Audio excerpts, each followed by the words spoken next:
Hello दोस्तों, तो कैसे हो आप? अपना घर, अपना गांव, अपनी सिटी छोड़ के अगर दिल्ली, गुड़गांव या फिर नोएडा में अगर आप आना चाहते हो, लेकिन आपको पता नहीं है कि यहाँ पे कितना रेंट लगता है, कितने पैसे आपके लगेंगे रहने के, अकोमोडेशन के, तो डोंट वरी, ये वीडियो पूरी देखने के बाद आपको फुली आइडिया हो जाएगा 1 BHK, 2 BHK सिंगल रूम और 3 BHK में कितने पैसे लगते हैं। पीजी लेना चाहिए, 1 BHK लेना चाहिए, 2 BHK लेना चाहिए या फिर सिंगल रूम लेना चाहिए। तो आज की वीडियो में हम गुड़गांव, दिल्ली और नोएडा तीनों चीज़ों को कवर करेंगे। तो वीडियो को पूरा जरूर देखना, नहीं तो आपको आइडिया नहीं लग पाएगा कि अलग अलग रूम में डिफरेंस क्या है। ठीक है, तो देखो, सबसे पहले हम बात करते हैं सिंगल रूम, 1 BHK, 2 BHK और पीजी। तो सबसे पहले ना एक जनरल में मैं आइडिया आपको देना चाहता हूँ कि दिल्ली, गुड़गांव और नोएडा में फ़र्क क्या है। देखो, जो नोएडा है, नोएडा में अगर मेन सिटी में आप बिल्कुल ऐसी जगह पे रह रहे हो, यहाँ पे बड़े बड़े मॉल है, शॉपिंग मॉल्स बने हुए हैं ना, या फिर पीवीआर्स बने हुए हैं, तो ऐसी जगह पे अगर आप रूम लेते हो या फिर ऐसे एरिया में यहाँ पे आपके बिल्कुल मेट्रो पास में है, तो वहाँ पे रेंट आपका थोड़ा सा बढ़ जाएगा, मतलब 1000-2000 मान के चलो। लेकिन वही अगर थोड़ा सा रिमोट एरिया है, मेट्रो से आप 1-2 किलोमीटर दूर रह रहे हो, आपके आसपास कोई बड़ा मॉल नहीं है ना, ऐसे अगर एरिया में आप रह रहे हो, तो वहाँ पे पैसे थोड़े से आपके कम हो जाएंगे। तो अभी मैं एक आपको थोड़ा सा आइडिया देता हूँ, सिंगल, 1 BHK और 2 BHK या फिर पीजी, चारों में से किस चीज़ में आपको जाना चाहिए। देखो, सबसे पहले अगर हम सिंगल रूम की बात करें, तो जो सिंगल रूम उन स्टूडेंट के लिए मैं मोस्टली प्रेफर करता हूँ जो बिल्कुल अकेले आ रहे हैं। जब तो आप किसी भी आउट ऑफ दिल्ली से, किसी भी स्टेट से आ रहे हो और लेकिन आप अकेले हो, आपका कोई दोस्त नहीं है, जैसे कि मेरा था, मेरा कोई फ्रेंड नहीं था, कोई जानने वाला नहीं था और मेरे साथ कोई आया भी नहीं था, तो मुझे अकेले को ही आना था। तो इसलिए मुझे सिंगल रूम उस टाइम पे लेना पड़ा, जिसकी कॉस्ट जो है वो आपको 5 to 7,000 के बीच में रहेगी। ठीक है, 5 to 7,000। इसमें सिंगल रूम में क्या होता है, एक रूम होता है, उसी में एक छोटा सा किचन क्या, रूम के बिल्कुल एक साइड से आपको ऐसे शेल्फ बना दी होती है, वहीं पे आप सिलेंडर रखना है, सब कुछ करना है। और उसी के अंदर ही या फिर बिल्कुल बगल में आपको एक छोटा वॉशरूम दिया जाता है। ठीक है, तो मतलब आप सोच के चलो कि 10 बाई 10 का एक या 8 बाई 10 का एक रूम होगा, उसी में किचन प्लस उसी में ही आपको वॉशरूम मिलेगा। तो ये होता है सिंगल रूम। अगर आपको अकेले रहना है तो थोड़ा सा कंजेस्टेड होता है, थोड़ा सा आपको एडजस्ट करने में दिक्कत आ सकती है, लेकिन इनिशियल डेज के लिए बिल्कुल सही है ये।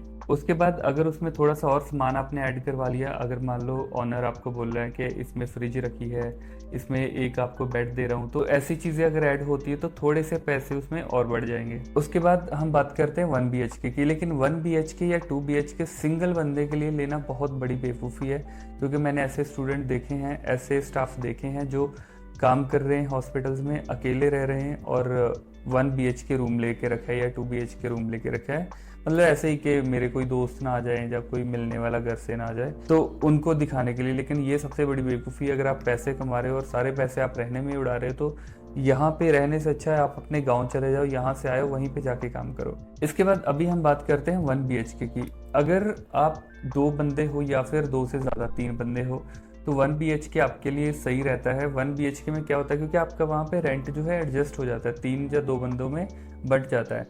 अभी यहाँ पे क्या होता है, एक सेपरेट आपको किचन मिल जाता है इसमें, ठीक है, 1 BHK में, तो सेपरेट आपको वॉशरूम मिल जाता है प्लस एक हॉल मिल जाता है। तो ये चीज़ें 1 BHK में इंक्लूडेड होती है। 1 BHK मतलब एक बाथरूम, एक हॉल और एक किचन। इसका जो रेंट आप मान के चलो 8 से 10 हज़ार के बीच में, अभी अभी का जो मैं प्राइस बता रहा हूँ 8 से 10 हज़ार के बीच में रहता है। ठीक है, तो थोड़ा सा एरिया वाइज फ़र्क हो सकता है, लेकिन 7,000 से नीचे तो जा ही नहीं सकता और 10,000 से ऊपर आपको लेके नहीं जाना होता है। उसके बाद जो 2 BHK है, वहाँ पे आपको 2 रूम मिल जाते हैं। यहाँ पे भी अगर आप 3 से 4 बंदे हो तो ही आपको वो 2 BHK लेना चाहिए, अदरवाइज 2 BHK नहीं लेना चाहिए। अब 2 BHK का प्राइस क्या है, जैसे कि मैं 2 BHK में रह रहा हूँ, हमारा प्राइस थोड़ा सा ज़्यादा है, क्योंकि हम बिल्कुल जो सिलेक्ट सिटी मॉल है उसके बिल्कुल साथ में पड़ जाता है। तो मैंने आपको बताया ना कि जैसे ही आपके पास में कोई पीवीआर आ गया, कोई मॉल आ गया, कोई शॉपिंग कॉम्प्लेक्सेस आ गए, तो वहाँ पे आपके जो प्राइस है थोड़े से इंक्रीज़ हो जाते हैं। तो यहाँ पे अभी हमारा 17,500 जो है रेंट है, तो बिल्कुल खाली मिला है, इसमें हमें कुछ नहीं मिला था साथ में।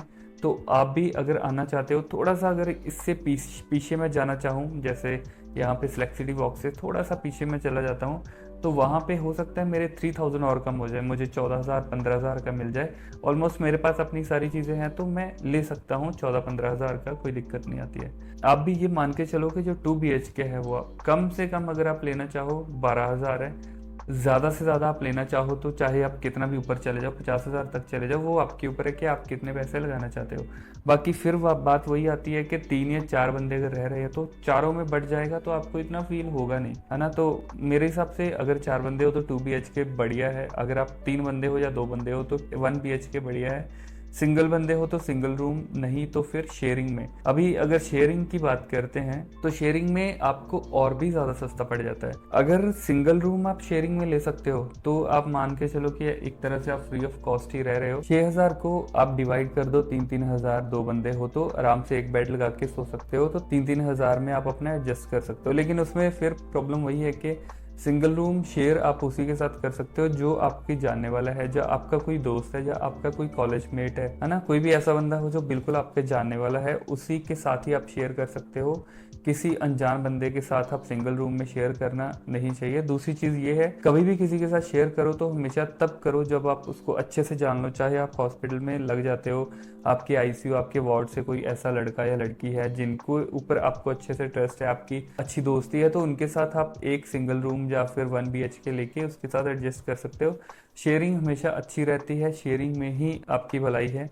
तो हम भी शेयरिंग में रहते हैं तो हमारा जो रेंट है वो बिल्कुल थोड़ा सा ही आता है। अगर मैं 17,000 का देखूं प्लस हमारा खाना पीना, तो मैं 9,000 महीने का देता हूं। तो 9,000 में हमारा खाना पीना प्लस रहना तीनों के लिए हो जाता है। मतलब हम तीनों अगर डिवाइड करते हैं तो हमारा सही से चल जाता है। तो ये तो हो गया शेयरिंग के लिए। अभी अगर हम PG की बात करें, बहुत सारे दोस्त ऐसे होते हैं जो कि खाना बनाने को बहुत बड़ा हवा मानते हैं, या फिर मन नहीं करता, या फिर बनाना नहीं आता, कुछ भी मान लो। तो अगर आप चाहते हो कि आपको स्टडी करनी है, आपके पास इतना टाइम नहीं है कि आप खाना बनाने में इतना इतना टाइम वेस्ट करो, उस कंडीशन में आपके पास एक और ऑप्शन होती है, वो होती है PG। अगर आप लेते हो PG का, आपको पता है पेइंग गेस्ट जिसको हम बोलते हैं, एज ए हम पेइंग गेस्ट वहां पे रहते हैं, आपको जस्ट पे करना है, वो आपको रहने के लिए देंगे, प्लस खाने के लिए देंगे, वॉशरूम यूज करने के लिए देंगे, पानी देंगे, सब चीजें देंगे, है ना। ये सिस्टम नहीं होता है कि आपको अपनी सारी चीज़ें चाहिए, आपको जस्ट अपना सामान लेना है, PG में जाना है, वहाँ पे आपको बेड भी मिल जाएगा, आपको मे बी AC भी मिल जाएगा, कूलर मिल जाएगा, बेड आपको अच्छा मिल जाएगा, मैट्रेस मिल जाएंगे, उसमें सारी चीज़ें इंक्लूड होगी, प्लस सामान रखने के लिए अलमीरा मिल जाएगी।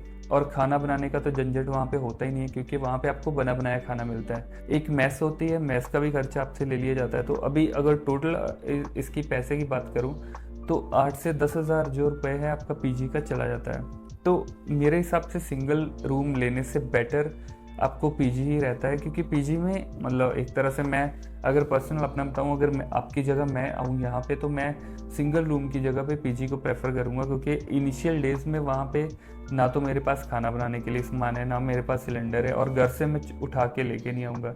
तो ये सारे झंझट करने से अच्छा आप PG ले लो। PG में आपको बना बनाया खाना मिल रहा है, इवन 1,000-2,000 एक्स्ट्रा आप दे दो, लेकिन आप मज़े से रहो, आपको खाना मिल रहा है सुबह दोपहर शाम को तीनों टाइम। तो ये एक बढ़िया सिस्टम लगता है मुझे PG का। तो यही अगर PG गुड़गांव में आप देखोगे तो 8 से 10,000 के बीच में ही पड़ेगी, और यही आप दिल्ली में देखोगे तो सेम प्राइस है, नोएडा में देखोगे तो सेम प्राइस है।